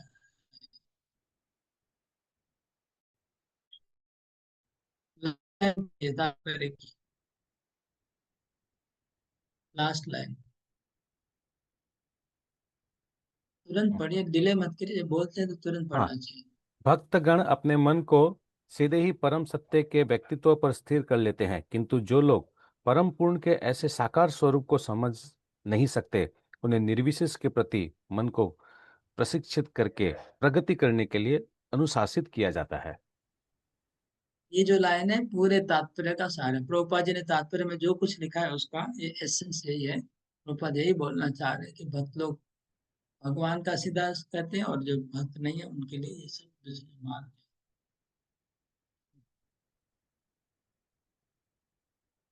नियचेत विषयेभ्यो क्षान् मनसा बुद्धिसारथि मना कर्मभिराक्षिप्तम् शुभार्थे धारयेद्या। अनुवाद। धीरे धीरे जब मन उत्तरोत्तर आध्यात्मिक हो जाए तो उसे इंद्रिय कार्यों में खींच लिया जाए, विलग कर लिया जाए। इससे इंद्रियां बुद्धि द्वारा वशीभूत हो जाएगी। इससे भौतिक कार्यकलापों में लीन मन को भी श्री भगवान की सेवा में प्रवृत्त किया जा सकता है और पूर्ण दिव्य भाव में स्थिर हुआ जा सकता है। धीरे धीरे मन को भौतिक भावों से निकाल के आध्यात्मिक भाव में लगाना है। मन को इंद्रियों से निवृत्त करना है। बुद्धि सारथी लिखा है, मनसा बुद्धि सारथी। तो बुद्धि सारथी है, मन लगाम है और इंद्रियां घोड़े हैं, है ना। तो घोड़े कहाँ भाग रहे हैं? विषय अक्षा या विषय, अक्षा, मन, बुद्धि, सारथी सब रथ की अलग अलग नाम है। रथ के अलग अलग पार्ट्स के नाम दिए हैं। तभी घोड़े विषय में भाग रहे हैं। तो बुद्धि रूपी सारथी को हमें बोलना है कि तुम्हारे मन के द्वारा उन घोड़ों को विषयों से निकालो, निकाल के भगवान में लगाना है। शुभार्थे धारे धिया, धिया फिर बुद्धि आ गई। धारित मतलब लगाना है, शुभ अर्थ है अच्छे काम में लगाना है। मन कर्मभिर आक्षिप्तम, जो मन हमारा कर्मों में आक्षिप्त है, ये वर्ड हमारे लिए बहुत इंपॉर्टेंट है। कर्मों में आक्षिप्त, हम लोग जब करते हैं तो हमारा मन क्या होता है? कर्मों में आक्षिप्त रहता है। हमें कर्मों की चिंता होती रहती है, क्या क्या कर्म करना है, क्या बाकी है, क्या नहीं करना है। तो हमारा मन कर्मों में भटकता रहता है, मतलब एक्टिविटीज में भटकता है। सुखदेव गोस्वामी बोलते हैं मन कर्म भी आक्षिप्त, मन जो कर्म में डूबा हुआ है उसको निकाल के भगवान में लगाना है। प्रोपाजी तात्पर्य में बहुत बार, कम से कम 5-6 बार लिखे हैं कि हमारा जो मन है उसको हम कभी खाली नहीं कर सकते हैं, इच्छाओं को कभी खत्म नहीं कर सकते हैं, लेकिन उसके अभ्यास को चेंज करना है, मन की हैबिट को चेंज करना है। अभी मन का अभ्यास है विषयों का चिंतन करने का, उसी मन को भगवान का नाम भगवत चिंतन करने में अभ्यस्त करना है। बस अभ्यास का खाली खेल है। आप जैसे अभ्यास करवा देंगे वो मन फिर उस समय दौड़ने लगेगा उसी तरफ, फिर कोई टेंशन नहीं होगा। घोड़े को जैसे किसी भी दिशा में लगा दो उस दिशा में भागेंगे, घोड़े को खाली लगाना है आपको किसी भी दिशा में, वो तो भागने का ही काम करते है घोड़ा। इसी प्रकार मन भी भागने का काम करेगा, खाली आपको उसको अभ्यास करवाना है। 19 नंबर, तत्रेवावयं विच्छिन्नेन अव्युच्छिन्नेन चेतसा मनो निर्विषय युक्त्वा ततः किंचन न स्मरेत् पदं तत्परमं विष्णो मनो यत्र प्रसीदति तत्रैकावयं ध्यायेत् अव्युच्छिन्नेन चेतसा मनो निर्विषयं युक्त्वा ततः किंचन न स्मरेत् पदं तत्परमं विष्णो मनो यत्र प्रसीदति। अनुवाद। तत्पश्चात भगवान विष्णु के पूर्ण शरीर की अवधारण को हटाए बिना एक एक करके उन्हें अंगों का ध्यान करना चाहिए। इस तरह मन समस्त इंद्रिय विषयों से मुक्त हो जाता है। तब चिंतन के लिए कोई अन्य वस्तु नहीं रह जानी चाहिए, क्योंकि भगवान श्री विष्णु परम सत्य है। तब केवल उन्हीं में मन पूर्ण रूप से निमग्न हो जाता है। तत्र एकावयम, एक एक भगवान के एक एक अंगों का ध्यान करने की बात आ रही है। और अव्युच्छिन्नेन चेतसा, मतलब हम ध्यान करने से हमारा जो चित्त है वो अव्युच्छिन्न होना चाहिए। जैसे तेल की धारा अविच्छिन्न होती है, तेल की धारा जैसे निरंतर बहती है, ऐसे हमारा मन निरंतर भगवान के चिंतन में बहना चाहिए। और मनो निर्विषयम, और मन में कोई दूसरा विषय नहीं होना चाहिए। न किंचन स्मरेत, और कुछ स्मरण नहीं करना चाहिए, मन में और कोई विचार आए तो उसको हटाना चाहिए। और पदम तत्परमम, परम पद जो विष्णु है उनका ध्यान करना है। और मनो यत्र प्रसिद्धि, वहां पर हमारा मन प्रसन्न हो जाएगा उनका ध्यान करने से, उनको ध्यान करना है। देखिए कितना अच्छा, मतलब हम लोग को प्रोसेस मिला है, लेकिन हम लोग उसमें टाइम नहीं देते। हम दुर्भाग्यवश हम लोग संसार की चिंता में डूबे रहते हैं। लेकिन कितना सुंदर उपाय दिया है, अगर भगवान का स्मरण करते रहो और आनंद में डूबे रहेंगे, प्रसन्नता बनी रहेगी, उसमें कोई प्रॉब्लम नहीं है, हम लोग करते नहीं है। हाँ, तो यहाँ पर प्रभुपाद जी तात्पर्य हम बता रहे हैं कि ये श्लोक पढ़ के देखेंगे, कहीं पर भी निर्विशेष का कोई सवाल ही नहीं है। भगवान के अंगों का ध्यान किया जा रहा है, भगवान के चरण का ध्यान करने की बोल रहे हैं, तो फिर निर्विशेष का ध्यान की बात ही नहीं आ रही है, सविशेष की बात हो रही है।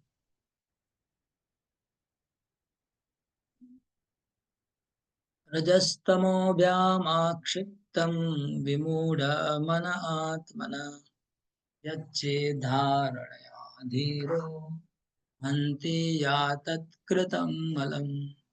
रजस्तमोभ्यामाक्षिप्तं विमूढं मन आत्मना यच्चेद्धारणया धीरो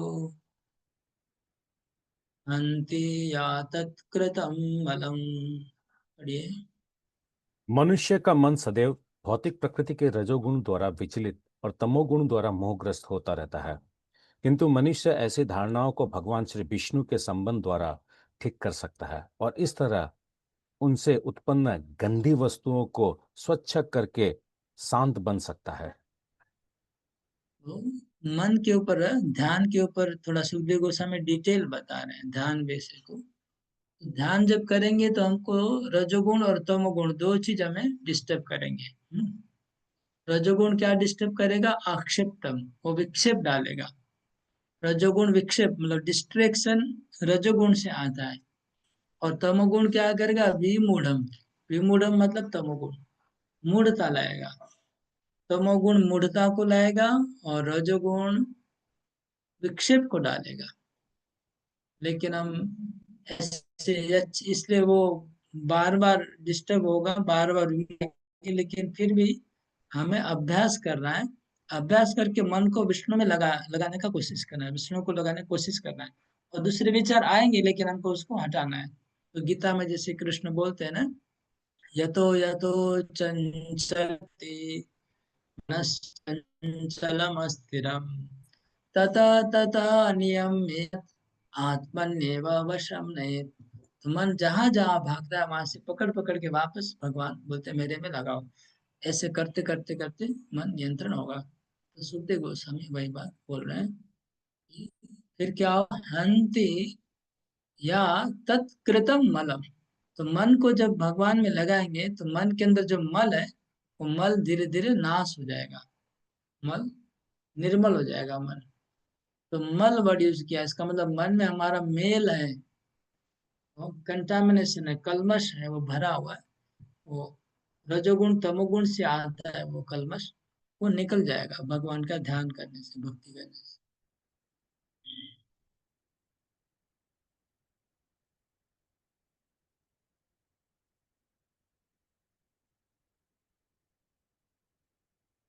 नंबर 21। यस्यां संधार्यमाणायां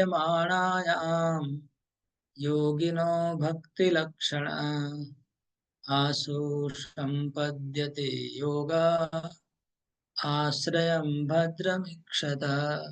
यस्यां संधार्यमाणायां योगिनो भक्तिलक्षण आसु संपद्यते योगा आश्रयं भद्रमीक्षतः। हे राजन, धन्यवाद। हे राजन, स्मरण की इस विधि से तथा परमेश्वर के सर्वथा कल्याणमय व्यक्तिगत रूप से के ही सर्वत्र दर्शन करने के अभ्यास में स्थिर होकर मनुष्य शीघ्र ही श्री भगवान की भक्तिमय सेवा उनके प्रत्यक्ष आश्रय में प्राप्त कर सकता है। इस प्रकार साधना करने से, इस प्रकार धारणा करने से भगवान का भक्ति योग, योगिनो भक्ति लक्षण, भक्ति के साथ इस प्रकार धारणा करने से खूब शीघ्र ही योग सिद्धि प्राप्त हो जाएगी, योग की सिद्धियां प्राप्त हो जाएगी, योग का जो लक्ष्य वो प्राप्त हो जाएगा। यहाँ पर प्रभुपाद जी बोल रहे हैं कि one is not however elevated to such a successful status without the tinge of mixture of devotional service। यद्यपि ये वर्णन अभी योग क्रिया का वर्णन हो रहा है, हठ योग का वर्णन हो रहा है, लेकिन उसमें भक्ति शब्द कैसे आ गया बीच में? भक्ति योग वर्ड कैसे आ गया? योग पद्धति अष्टांग योग का वर्णन हो रहा है। इसका तात्पर्य में बता रहे हैं प्रभुपाद जी कि मिक्सचर ऑफ टिंज ऑफ भक्ति, मतलब भक्ति का थोड़ा सा फ्लेवर ऐड नहीं करने से योग में भी सिद्धि प्राप्त नहीं हो सकती है। यहाँ पर जो भक्ति वर्ड आया उसको कहना है प्रभुपाद जी का टिंज ऑफ भक्ति का मिक्सचर है। योग प्रक्रिया हो रही है लेकिन थोड़ा सा भक्ति का मिश्रण हो रहा है।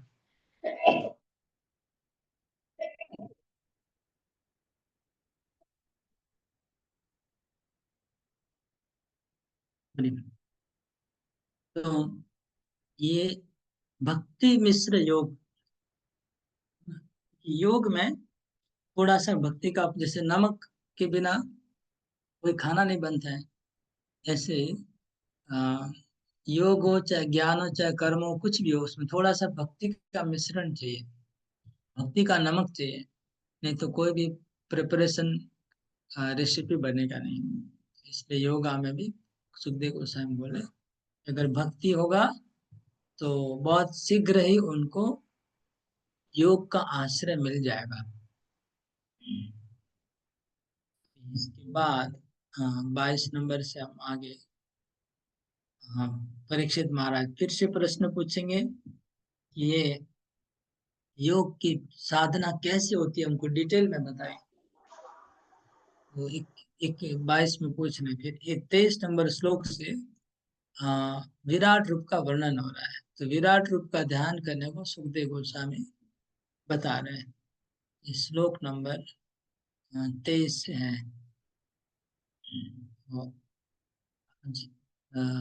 मेरे ख्याल से आज इधर रखना है कि आगे बढ़ना है, आप लोग का क्या सजेशन है? करना चाहिए सबके।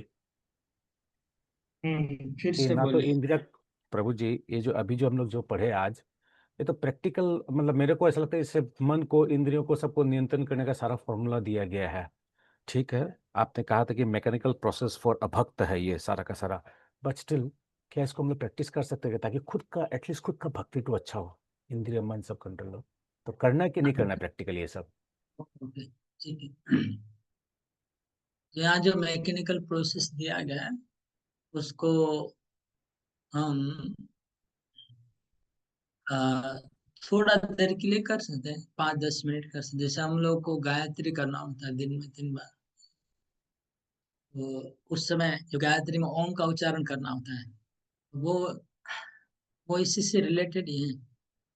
तो इस प्रकार आप हरि नाम का अगर जप करते हैं तो उसके पहले प्राणायाम कर सकते हैं, इसमें जैसे लिखा है।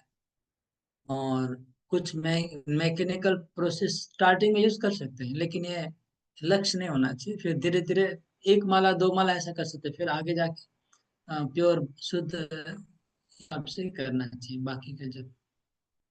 तो शुद्ध में शुरू में अगर कर लिए तो मन आपका समझ लीजिए थोड़ा कंट्रोल में आ गया, मन अभी नियंत्रण में है, फिर आप प्रॉपरली चैंटिंग कर सकते जैसे करना है। या फिर जब तक मन डिस्टर्ब है इस प्रोसेस को फॉलो कर सकते हैं, जब मन थोड़ा ठीक हो गया फिर हमको हाई लेवल पे जब करना चाहिए। मतलब जितना वर्ष जितना दिन लग जाए मन डिस्टर्ब है तब तक इस व्यायाम को ध्यान, बहुत लोग ऐसे डिवोटी है, इस्कॉन के डिवोटी, वो लोग भी ऐसा बोलते हैं कि हरिनाम करते करते तुम श्वास के ऊपर ध्यान करो, ये करो। ये टेक्निक बहुत लोग बोलते रहते हैं इस्कॉन में भी, ये ठीक है, प्राथमिक अवस्था में जब तक हमारा प्रॉपर मन में चेतना नहीं आ रही है, मन कंट्रोल नहीं, तब तक ये सब मैकेनिक यूज कर सकते हरे कृष्णा हैं। प्रभु जी। अगर विदाउट टेक्निक, विदाउट मैकेनिक अच्छे से जब होने लग गया, फिर इसको छोड़ देना चाहिए टेक्निक। हाँ बोलिए, बताइए। हरे कृष्ण प्रभु जी, दंडवत प्रणाम। प्रभु जब आपने ये क्लास अभी शुरू किया ना, श्लोक 11 से जब आप स्टार्ट किए ना, तो एक एक श्लोक के साथ मेरे भी मन में बहुत संशय आ रहा था कि अच्छा हम लोग को भी ये करना चाहिए, मतलब ये पद्धति है अंत काल में। ऐसे ऐसे करके जितना आप बढ़ते गए ना, उतना मेरे भीतर भी आ रहा था। लेकिन जब आपने श्लोक 21 किया ना, तो मेरा पूरा संशय छट गया। क्यों चढ़ गया? क्योंकि इसमें भक्ति में जो सेवा के बारे में बिल्कुल क्लियर हो गया कॉन्सेप्ट कि हमें भगवान की सेवा करनी है। क्योंकि ये सारा करते करते हम विचलित हो सकते हैं, लेकिन भगवान की सेवा में कॉन्शियस हमारा सब समय भगवान की सेवा में रहेगा, तो हमारा यही तो योग है। प्रभुपाद जी ने हमें जो सिखाया है, हम बहुत धन्य है, बहुत हम लोग भाग्यशाली है कि हम प्रभुपाद के संस्था से जुड़े हैं और उनके संरक्षण में हम ज्ञान ले रहे हैं। तो हम ये सब अगर करेंगे, हम विचलित हो जाएंगे। मतलब हम इतने पावरफुल योगी तो है नहीं कि हम एकदम मन को स्थिर कर पाएंगे, लेकिन प्रभुपाद ने इतना इजीली हम लोगों को सिखा दिया है। भगवान की सेवा में रहो, कुकिंग बनाओ भगवान के लिए बनाओ, घर साफ करो, भक्ति वृक्ष का क्लास लो। अभी आप जो ये सारा करा रहे हैं, ये भी तो हमारा कॉन्शियस योग में ही है। हम पढ़ रहे हैं, लिख रहे हैं, श्लोक का प्रैक्टिस कर रहे हैं, दिन रात भगवान के चर्चा में है, तो हम तो ऑलरेडी इस भगवान श्लोक के के कॉन्शियस इस में हैं। श्लोक के तात्पर्य में, ये और पिछले कई श्लोक के तात्पर्य में प्रभुपाद जी बार बार एक पॉइंट बोल रहे हैं पूरा क्लियर कर कि दिया प्रभुपाद ये जी ने। असली उद्देश्य है सेवा। भगवान की जो सेवा, service to the supreme lord, वो बहुत हाई है। प्रभुपाद जी बता रहे हैं, वो अगर कर पाएंगे वही करना चाहिए, वही जीवन का लक्ष्य है। वो जब तक नहीं करेंगे, प्रभुपाद जी बोले कि इवन दुर्वासा मुनि का एग्जाम्पल दिया प्रभुपाद जी ने पिछले तात्पर्य में। दुर्वासा मुनि ने कंट्रोल कर लिया था सब कुछ, फिर भी फॉल डाउन हो गया, क्योंकि वह सेवा भाव नहीं था। तो प्रभुपाद जी बोले सेवा भाव भगवान के प्रति वो हाईएस्ट है, वो टॉप मोस्ट है। लेकिन जब करते समय अगर मन बहुत विचलित है, जब में मन नहीं लग रहा है, तो थोड़ा देर आप ये टेक्निक को यूज कर सकते हैं, उसमें कोई दोष नहीं है। एक ही लाइन है प्रभु, योग की सफलता भक्ति में भाव के द्वारा ही प्राप्त की जा सकती है। ये एक लाइन पूरा कॉन्सेप्ट को क्लियर कर दे रहा है। बिल्कुल। प्रभु जी ये भी है कि बस ये करके जो आप योगा अभ्यास करके भगवान को पाना इतना आसान नहीं है। लेकिन अगर भक्ति में सेवा करते हैं और ये करते हैं, तो हम बहुत जल्दी भगवान के प्रति प्रेम उत्पन्न होता है। अगर हम वो साधना करते हैं तो उससे इतना इजी नहीं है भगवान को पाना, बहुत कष्ट है। बट ये जो साधना है भगवान की भक्ति का, सेवा का, ये बहुत इजी है और इससे बहुत जल्दी भगवान को प्राप्त करते हैं। हाँ ठीक है, ओके। और कोई प्रश्न होगा तो पूछ सकते हैं। और क्या आज यहाँ रखना है? रखता हूँ बस। फिर कल तो संडे है, कल हम लोग का राधाष्टमी के ऊपर लेक्चर होगा। और सोच रहा हूँ कल जूम में नहीं करूंगा, डायरेक्टली यूट्यूब में लाइव करूंगा। हाँ, ये कल का प्लान है। तो सब लोग यूट्यूब में ज्वाइन करिएगा, और जैसे मैं लाइव जाऊंगा तो उस समय तुरंत, हाँ एक मिनट में रिकॉर्डिंग तो बंद करना।